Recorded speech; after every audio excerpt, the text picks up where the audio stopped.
And she tells me, she said, him, Deacon in a church house, my husband, that you know and y'all all know so well, he's been molesting my daughter from the age when she was 3 years old. Whoa! From what I come to find out later, these things were did to her by her biological father and all of her siblings. So it's generational curses. It's generational. She went to his family and told them, this is what my daughter has said that your son, your brother, is doing to her. Do you know they told her, oh, this is just something she saw on TV. He wouldn't do that to her. He didn't do that to her. She's a little child. She's making stuff up and she needs to stop lying. So at that point, she caught him.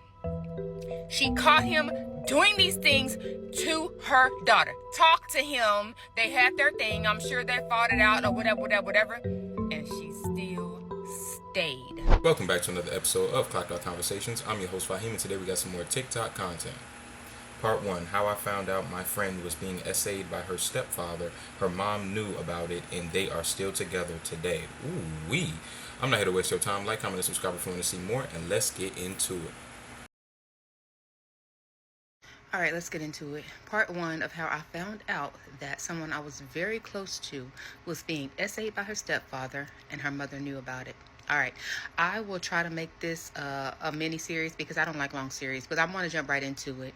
All right, so it was a summer and I was about 14 years old, and I would spend a lot of time at these people's house. They were really considered like, upper echelon in our community.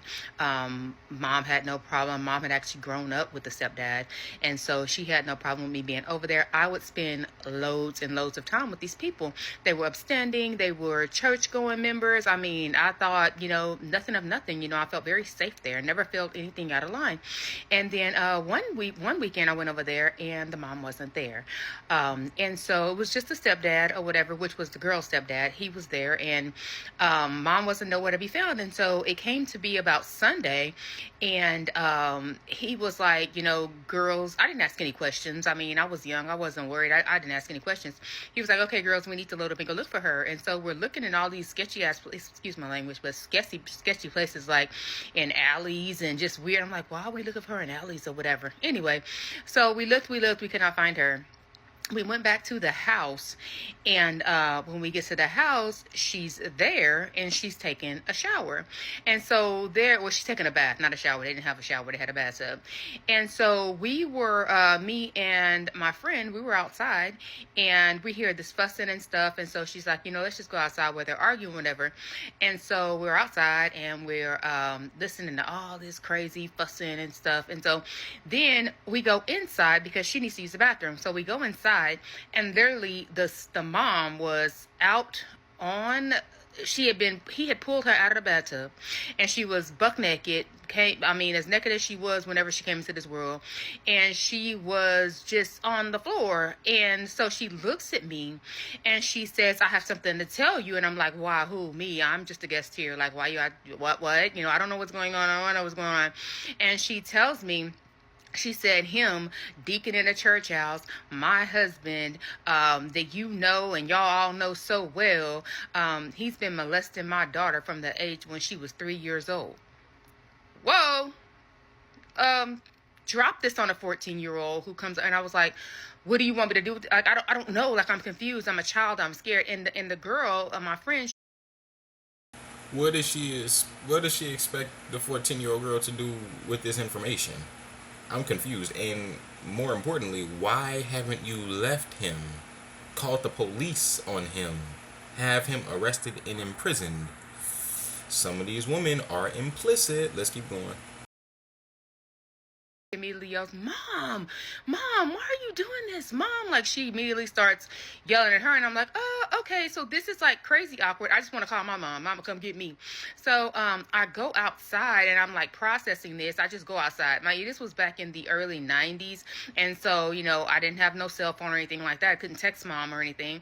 So I went outside, though, because it was just like, okay. Part 2 of how I found out somebody that was very close to me was being SA'd. The mom knew about it, and I forgot this important part in the first part, and she's still with him today. Yeah. All right, so part two, let me get right back into it. So I'm outside and I go outside and I'm standing under the street light. Like I leave the whole property. I walk out into the street and I'm standing under the street light because I can still hear all the yelling and the screaming from inside. So I just try to get as far away from it as I can. So I'm standing underneath the street light and I'm freaking out. I'm like, okay, so how am I gonna get home? How am I going to, like, I don't want to be here. You know, I'm freaked out. And so all of a sudden the door opens and I look over and guess who comes out? It's the dad.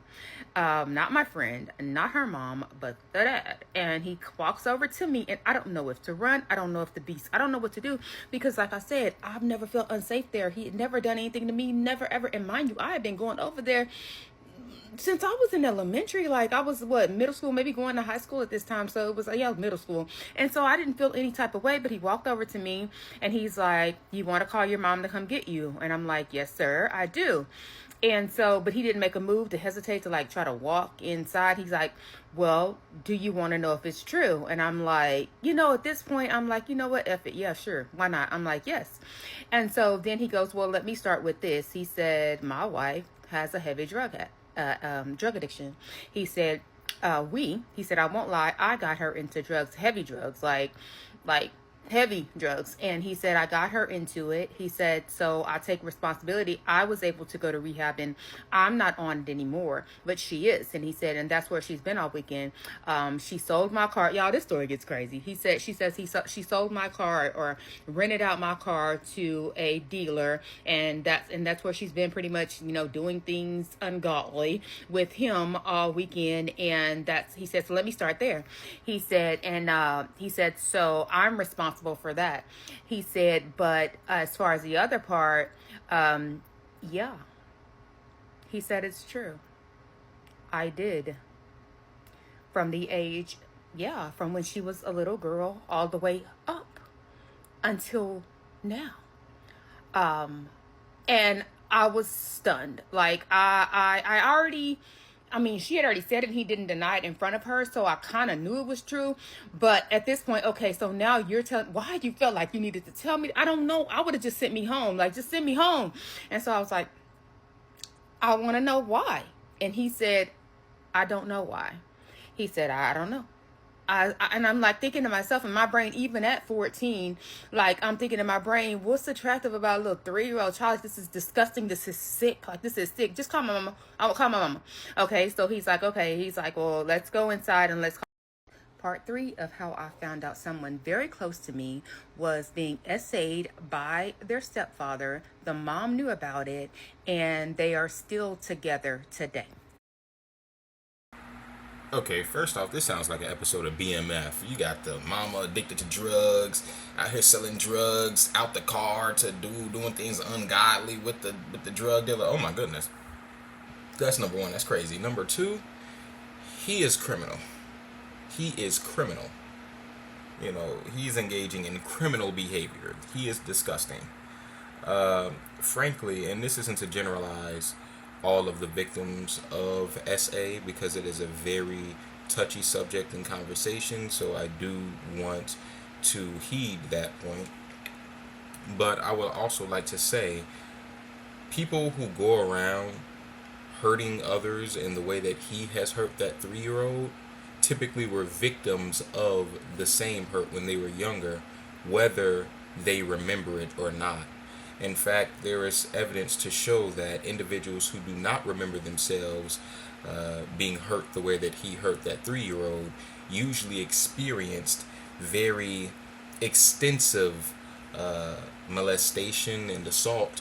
And because of the extensiveness of the assault, their brain represses the memories of their trauma. And that is why they do not remember it in adulthood. But I think that it is very disgusting nonetheless, and I think he should be held responsible for his actions. Let's keep going.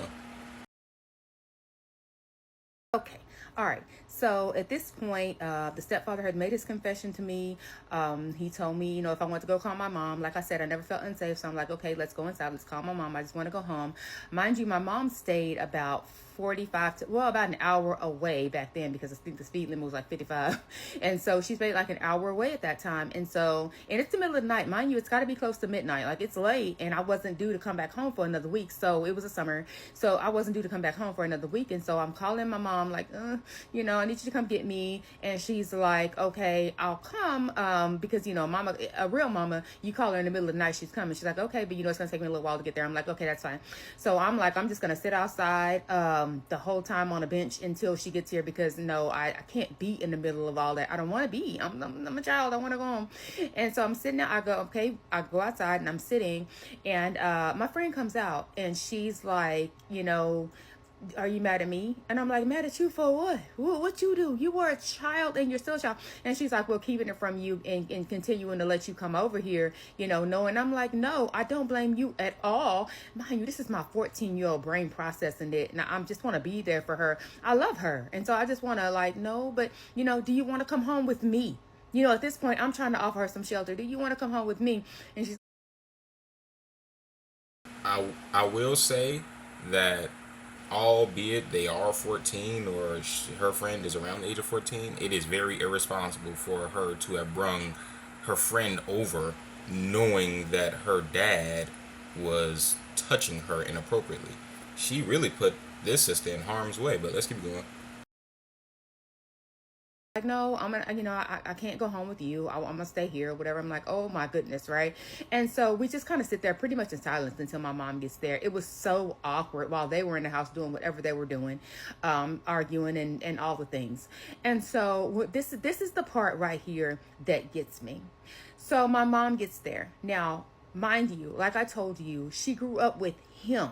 Okay, so she knew him. The wife actually came from another town. Her and her daughter, they came from another neighboring town, and she didn't have I'm not gonna say a good image of her, but she didn't know her, but she felt like she knew who, you know, the stepdad, right? And so, and this gets me because it shows you, okay, anyway, so I get in the car, I'm jumping. I get in the vehicle with my mom or whatever, you know, all the goodbyes are said, and she still doesn't know what happened. She just knows I want her to come get me. She don't know what happened. And she's coming. And so she's like, so what happened? What's going on? And so I start telling her, and I told her what the mother had said. And the minute I told her what the mother had said, the first thing she said, my mom, was, that's a lie. He didn't do that. He wouldn't do that. He is a deacon in the church. He comes from a good family. He wouldn't dare. I've known him my whole life. He wouldn't do that. The very first thing out of her mouth. Okay, everybody, thank y'all for your patience. This is part 4 of how I found out someone very close to me was being SA'd by their stepfather. Their mother knew about it, and they're still together today. This goes to show, like I said before, some women are implicit, and it goes to show how women believe, many of you sisters will believe in a man's social status and will allow that to override all of the potential vile acts he may be engaging in private. And so we really have to take these accusations serious, whether they be true or not. We should take them seriously and address the matter as they come. Some people do lie, some people do tell the truth. It's good to get to the bottom of it nonetheless, and that goes for men and women. Let's keep going. Let me clear up a couple of things. I know on my last story it kind of ended, and on the last part it kind of ended abruptly. And I read your comments, but it's just kind of hard to answer them all.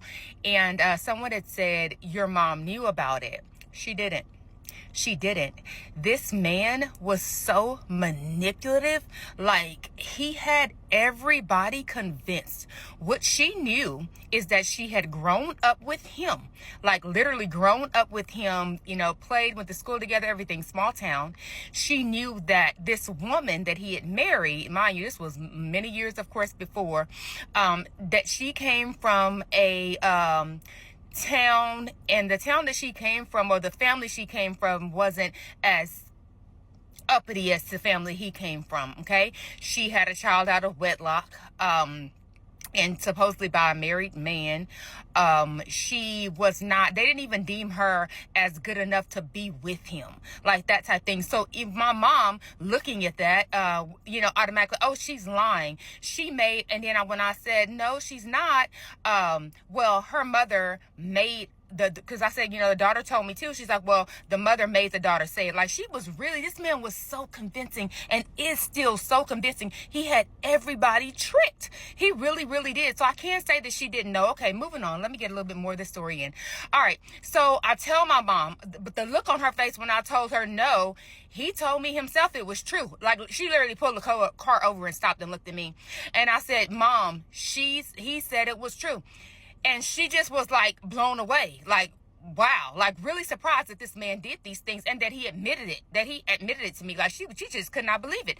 But my point in that is these people are mass manipulators. Okay, moving on. All right, so go on. Of course, I'm not going back over there after that. However, I kept in contact with my friend. I mean, that was my friend. Like, I love her. And so keeping in contact with her, and just trying to help her through it. And she told me stories.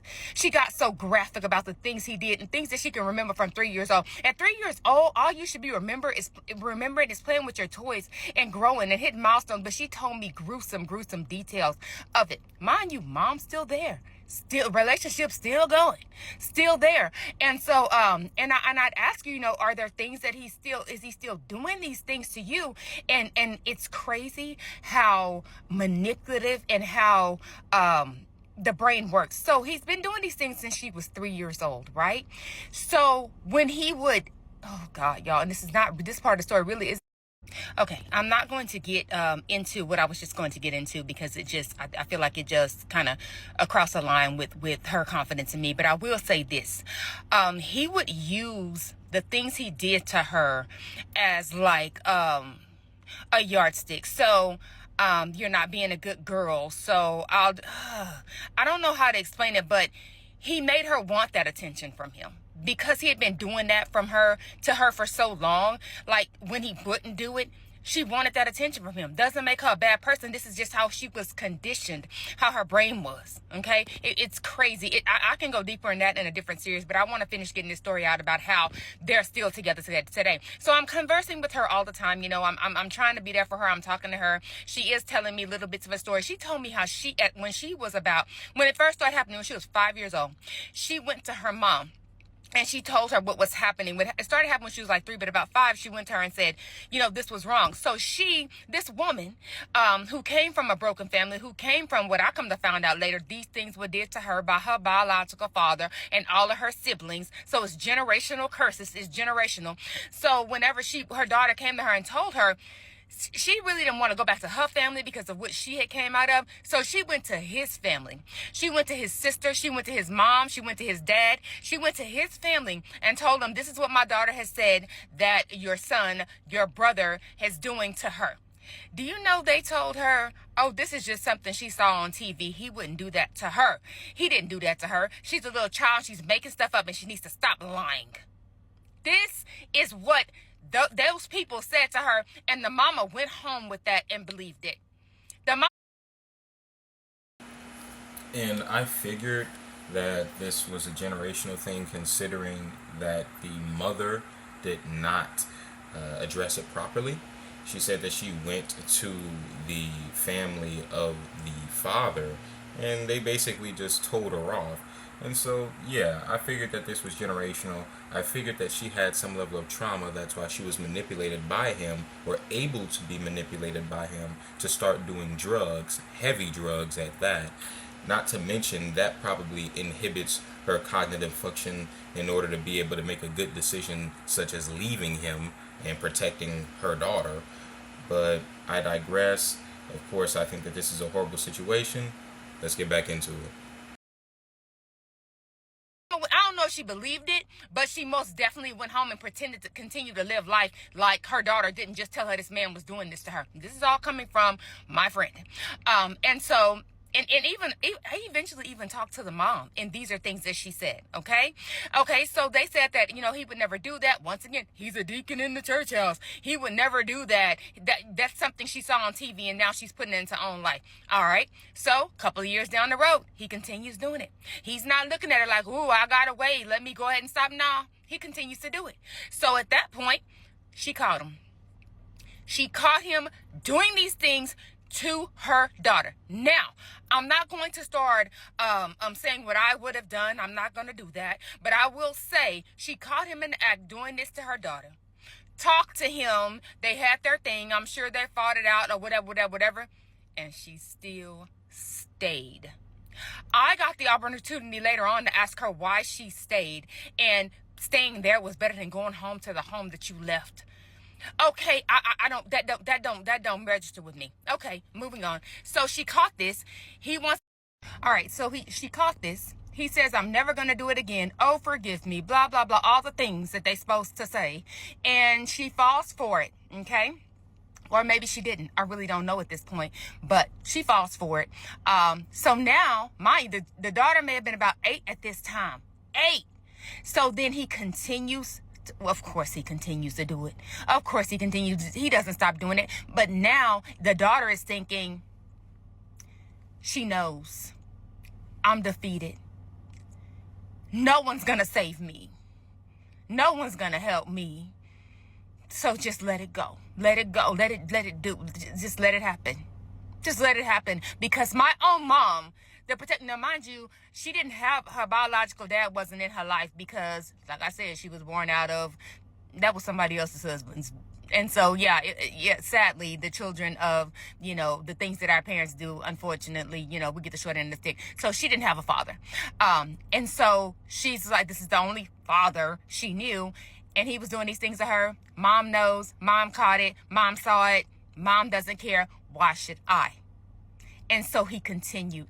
Up until, she's a year and a half older than me. So I found out when I was 14, so she had to be about 15 and a half. And it had still been happening. And she was just letting it because nobody gave a damn. Nobody cared about her. Okay. So moving on. I'm talking to her. I guess she may have been about a year later, about 17, 18. And I'm on the phone with her, and I hear another young female in the background. I'm thinking a friend. You got another friend over here in this house of horrors. And so I ask her, I'm like, who's that? And she's like, no, it's my first cousin. She moved in with us. First cousin who's younger than her and younger than me.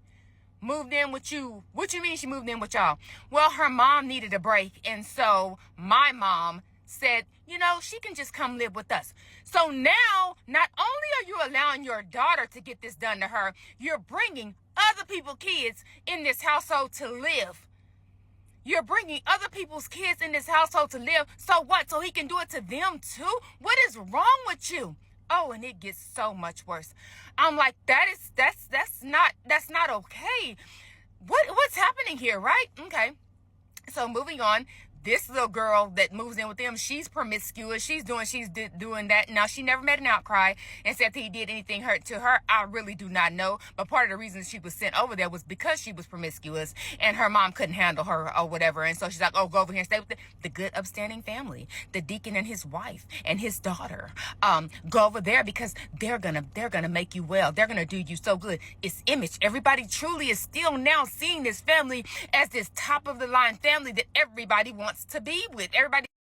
He never had to answer for his sin, so therefore the outside world is looking still like this is a great family who has it all together.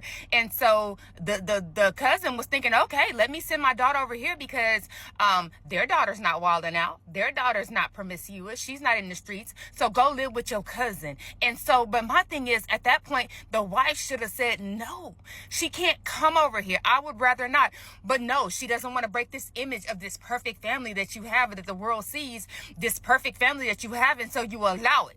All right. So I'm like, once again, still young. I don't know. It's nothing I can, it's nothing I can really do, but I'm watching this stuff knowing that it's not okay. All right. So this girl's being raised in the house. All right. This girl ends up going back home. She eventually goes back home. Another young girl, younger than her, that's not even biologically, like not even blood family. This is a girl that whenever the mom was on the streets out there with the drugs and stuff, she had a druggy friend that they was running the streets together, and she ended up having a daughter, a little girl that she couldn't raise. And so now that the other lady had got clean, the mom had got clean, she's like, okay, well, oh, you can't raise your daughter? Send her home with me. So now this girl is in the house. Now this girl, they raise her to adulthood. They raise her to adulthood. Mind you, when I tell you, still together today, they raise her to adulthood. She has kids of her own. Guess where those kids are being raised at presently? In that home. Okay? And so I'm not understanding this. This is why he never had to answer for his sins. He never had to. And I'm saying that he never probably will. But I don't understand the mindset of the wife. That is what blows me. Now, her daughter, my friend, is grown now. But guess what? She's grown. She's moved out. She's gotten married. She has kids of her own.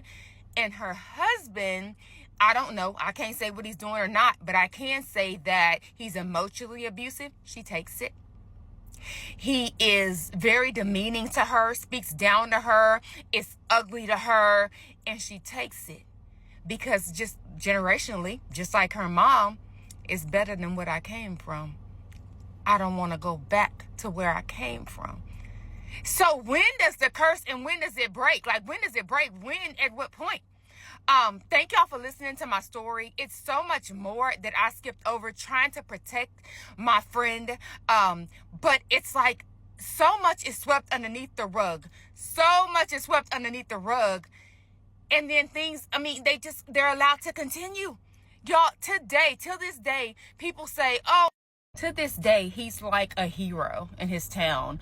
Oh, he's an amazing man. If you were to speak, if anybody knew the truth and would speak the truth on this man, like people wouldn't believe it. Because he is like, oh, he's amazing. He's amazing. He's so wonderful. Like, truly. And so it's like, it's not for me to put a name on it. I would love to put a name on it. When I first started this, I wanted to put a name on it, but I would break my friend's heart and I would hurt so many people, but I needed to get it out. I just, please, if you're in a situation and you know anybody in a situation like this, speak up, y'all. Believe your children and help them. Like, this has got to stop. Like, for real, this has got to stop. And this is just one of so many stories that I know is out there just like this. The wife, I blame her. I held her for so long because, like my friend tells me, Irma, you're strong. You're not like us. We were built different and you're strong. So that's why, yeah, you would have walked away. But basically, she's like, don't blame my mama for not walking away because she came from a beat down generation. She came from being beat down. And I'm just like, how are you saying this? I would blame my mama because, come on now, my mama came from nothing too. She came from nothing. No, she wasn't sexually abused that I know of, but I will say that she came from nothing and she fought. She had 5 of us and she fought to keep us together when it was not easy. She grew up dirt poor. She was a motherless child herself. Her mama died when she was 7 years old, but she fought and she knew how to be a mama. And she would, a situation with my sister long ago, and my mama, that man would never even attempt to look at her the wrong way, ever, because she handled that. So you can say, oh, I'm a strong woman, I'm built from a different cloth, but what's right is right, is what's wrong is wrong. All right, y'all, hope you've enjoyed my story. Any questions or anything, I will try to answer them. God bless y'all, and I hope this healed and helped somebody. So, what do you guys think about this story time? I think that it's absolutely disgusting. There are no excuses for allowing your children to be assaulted or abused, especially when you have caught the abuser in the act. There is absolutely no excuse to allow that to continue to happen. I don't care what your background is. However, I will say I do understand, coming from a background that is very degenerative, that is very abusive, that is very traumatic, I understand that it can be extremely difficult to have to face somebody who mirrors that trauma that you have been through, such as in the case of the mother. And so I do sympathize with her, but that does not justify her allowance of the abuse. In addition to that, I think that the daughter went and found a man that mirrored the abuse that she had experienced as a child. This is because as she was growing up, she associated that abuse that she was receiving with love. And so the only type of love that she had experienced is abuse, and so she went out into the world expecting that in return. And so that is why she has found herself with a man that is so demeaning to her, as the sister has stated. But what do you guys think? Do you guys agree with me? Do you guys think that the mother should have left her, and that the mother's past does not justify her allowing her child to be abused? Or do you guys disagree with me and show her an inordinate amount of sympathy, such that you think her being abused as a child somehow justifies her not leaving the man that was abusing her child even after she caught him in the act? Thank you for tuning in to this Clocked Out Conversation. Like, comment, and subscribe if you want to see more, and I will see you in the next one. Peace.